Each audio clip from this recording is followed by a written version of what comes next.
going to tell us how gravitational potential energy is converted into kinetic energy.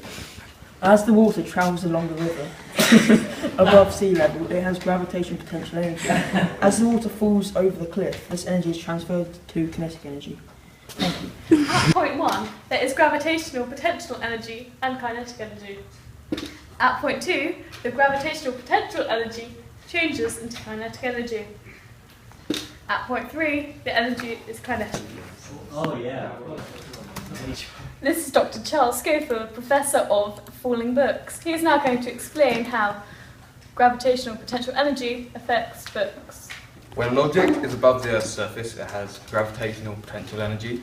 This depends on the object's mass, its height.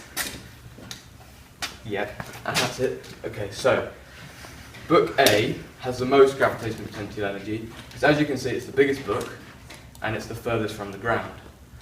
Book B has the least because, even though it's higher than C, it's a lot smaller and so it has less gravitational potential energy. Thank you. That's it.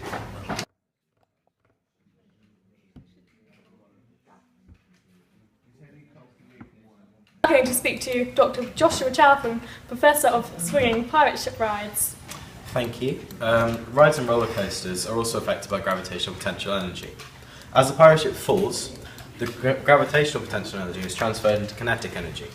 This process is reversed when it falls, or when it goes up again.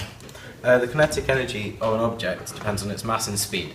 If the mass doubles, then the kinetic energy doubles. But if the speed doubles, then the kinetic energy quadruples. That's this episode of Physics News. Join us next week for solar energy.